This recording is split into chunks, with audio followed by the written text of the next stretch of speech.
Hello नमस्कार दोस्तों, जय माता दी, राधे राधे। दोस्तों, आज की इस वीडियो में आप सबको बताएंगे कि करवा चौथ का जो व्रत होता है उस व्रत में करवे फेंटने का बड़ा विशेष महत्व होता है। तो आप करवा चौथ वाले दिन किस प्रकार से करवे फेंट सकते हैं। तो यहाँ पे जो है सिर्फ मैं आपको जो वीडियो में बताया सिर्फ करवे फेरने के बारे में ही बताया है। माता की पूजा विधि की जो वीडियो है वो मैंने अपने चैनल पे डाल रखी है, अगर आप देखना चाहते हैं तो देख लीजिएगा।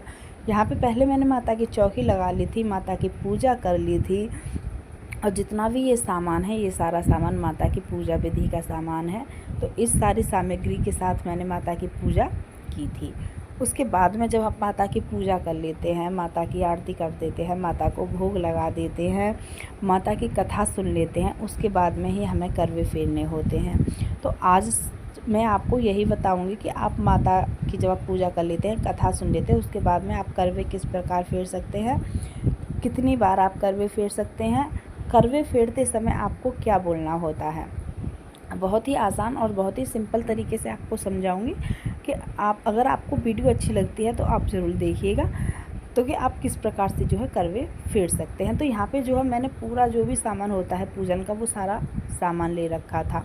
वैसे तो ऐसा होता है कि करवे जो है अपने अपने घरों में, बहुत से घरों में फेरे जाते हैं, बहुत से घरों में नहीं फेरे जाते हैं। तो जिसके भी घर में फेरे जाते हैं तो आप जो है इस वीडियो को देख लीजिएगा, अगर आप फेरना चाहती हैं तो भी आप इस वीडियो को देख लीजिएगा। तो यहाँ पे जो है मैं करवे फेर रही हूँ, तो यहाँ पे मैंने 2 करवे ले लिए हैं। अब मैं इनको फेर रही हूँ। आप इस प्रकार जो है करवे फेर लीजिएगा। आपको करवे 5 से 7 बार फेरने होते हैं। और जब आप करवे फेरते हैं, जैसे कि पहला करवा जब आप फेरेंगे तो आपको बोलना है ले सुहागन ले करवा, और जब दूसरा फेरेंगे तब आपको बोलना है दे सुहागन दे करवा। आप इस प्रकार जो है 5 बार फेर सकते हैं या फिर आप 7 बार करवे फेर सकते हैं।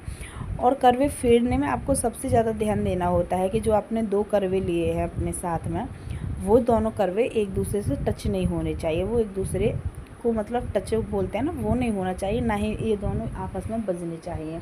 हमारे यहाँ पे इनको शुभ नहीं बताया जाता है, तो इसलिए बड़े ही विशेष ध्यान से आपको, बहुत ही ध्यान से आपको ये करना है कि ये दोनों आपस में मिले ना, ये दोनों आपस में टच ना हो। तो आप जो है 5 बार 7 बार फेर सकते हैं। और हर बार जब आप करवा फेरें तो आपको यही बोलना है ले सुहागन ले करवा। दूसरा फेरें जब आपको बोलना है दे सुहागन दे करवा। इस प्रकार से आप जो है करवे फेर लीजिएगा। तो ये जो करवे जो हमें फेरने होते हैं, तो पहले जब हम माता की पूजा कर लेते हैं, पूजा करने के बाद में जब हम कथा सुन लेते हैं, जब पूजा समाप्त हो जाती है उसके बाद में हमें करवे फेरने होते हैं। तो जो अब हमने ये दोनों कलशों से जो करवे फेरे हैं, दोनों करवे से जो हमने करवे फेरे हैं, इनसे हमें क्या करना होता है कि एक जल तो हमें देना होता है तारन को। जो एक करवे में जल है इस जल को हमें देना होता है तारन को। जो दूसरे करवे में जल है इसे हमें देना होता है चंद्रमा को, यानी कि चंद्रमा को अर्घ देना होता है दूसरे वाले करवे से। दूसरे वाले करवे से जिससे हमें चंद्रमा को जल देना होता है, तो उसमें ना आपको थोड़े से गेहूं के दाने डाल लेने। गेहूं के दाने यानी कि अनाज के दाने। जब आप कथा सुने ना माता की, तो कथा जब आप अपने हाथ पे थोड़े से अनाज के दाने जो ले लेते हैं, उससे आपको कथा सुननी है। जब आपकी कथा समाप्त हो जाए तो तब आप जो है इन दाने को एक करवे में डाल दीजिएगा। अब ये करवा वो होता है जिससे आपको चंद्रमा को अर्घ दिया जाता है। तो जिस भी करवे से आप चंद्रमा को अर्घ दें, उस ही करवे में आपको वो जो कथा वाले गेहूं के दाने होते हैं वो आपको डाल लेने हैं। जो दूसरा करवा है उससे आपको जो तारे होते हैं ना, जो 6-7 बजे के आसपास निकल आते हैं, उनको अर्घ दे देना होता है। उम्मीद है वीडियो आप सबको अच्छी लगी होगी और आप सबकी समझ में आएगी। बहुत ही सिंपल तरह से आपको मैंने समझाया है। अगर वीडियो अच्छी लगे तो चैनल को सब्सक्राइब करके वीडियो को लाइक कमेंट शेयर ज़रूर कर देना। और आप इस प्रकार से करवे फेर सकते हैं, 5 से 7 बार करवे फेर सकते हैं। हर बार आपको बोलना है ले सुहागन ले करवा, दे सुहागन दे करवा।